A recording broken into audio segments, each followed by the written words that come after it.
சிற்றம்பலம். பதி பசு பாசன்ற முப்பொருள்களும் என்றும் உள்ள அனாதி பொருள்கள். உயிர்கள் இறைவனால் படைக்கப்பட்டனவும் அல்ல. இறைவன் என்று உண்டோ அன்றே அவையும் உள்ளன. உயிர்களிடம் அவற்றின் அறிவை மறைத்து நிற்பதாகிய ஒரு அழுக்கு மலம் இயற்கையாகவே உள்ளது. நெல்லுக்கு உமி போல் செம்பினில் களிம்பு போல் உயிர்கள் உள்ள அன்றே அந்த ஆணவ அழுக்கும் உடனாய் உள்ளது. உயிர்கள் முதல் கண் ஆணவ மலத்தோடு மட்டுமே கூடியிருந்தன. அது கேவல நிலை எனப்படும்.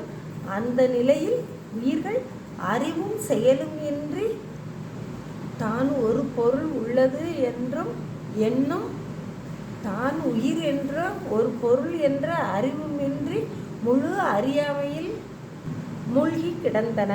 இவ்வாறு ஆணவ மலத்தால் அறிவு மறைப்புண்டு அறியாமை எய்தி துன்புறும் உயிர்களின் நிலையை கண்டு இறங்கிய இறைவன் கருணையால் உயிர்கள் மீது கொண்ட கருணை காரணமாக அந்த மலத்தை நீக்குவதற்கு திருவுள்ளம் கொள்கின்றார்.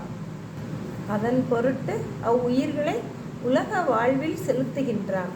அவை தங்குவதற்கு உயிர்கள் தங்குவதற்கு உடம்பையும், அறிவதற்கு ஐம்பொறி முதலிய கருவிகளையும், இயங்குவதற்கு உலகத்தையும், நுகர்வதற்கு உலகப் பொருள்களையும் என படைத்து கொடுக்கின்றான். இறைவன் மாயையாகிய காரண பொருளிலிருந்து உலகமாகிய காரிய பொருள்களை தோற்றுவிக்கின்றான்.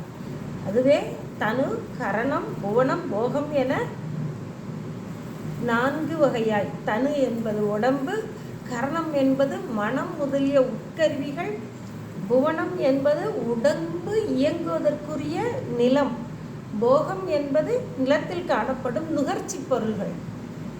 இக்காரிய பொருள்களை இறைவன் மாயை என்னும் மூலப்பொருளிலிருந்து உண்டாக்குகின்றான்.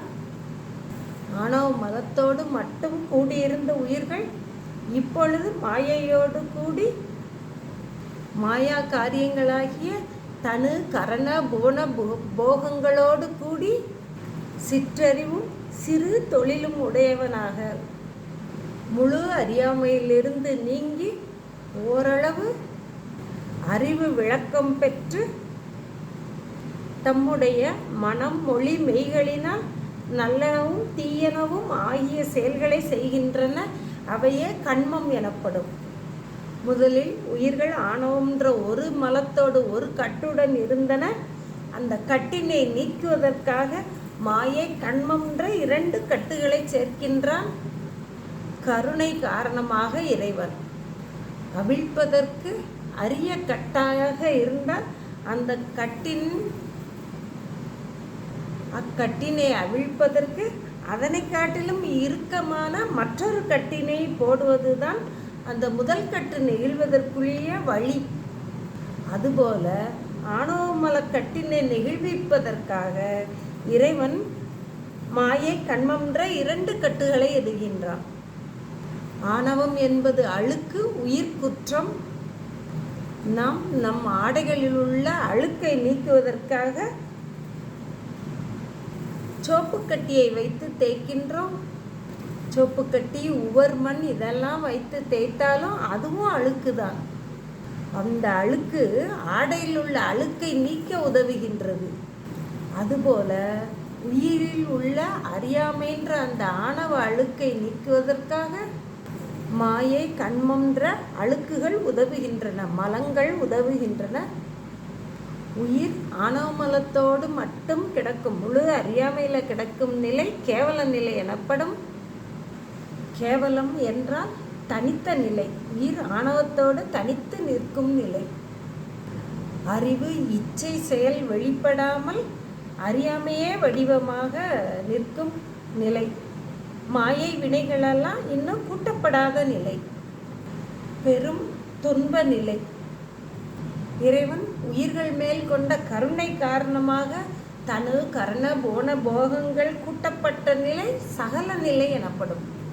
மும்மலங்களோடு கூடிய நிலை. முழு அறியாமையிலிருந்து நீங்கி சிற்றறிவு பெற்ற நிலை. உலக இன்ப துன்பங்களை நுகர்ந்து பிறப்பு இறப்புகளில் பட்டு உழலும் நிலை. உயிரின் அறிவு இச்சை செயல் மூன்றும் உலகை நோக்கிய நிலையில சிற்றின்பம் சிறு துன்பம் என மருள் நிலை, மயக்க நிலை.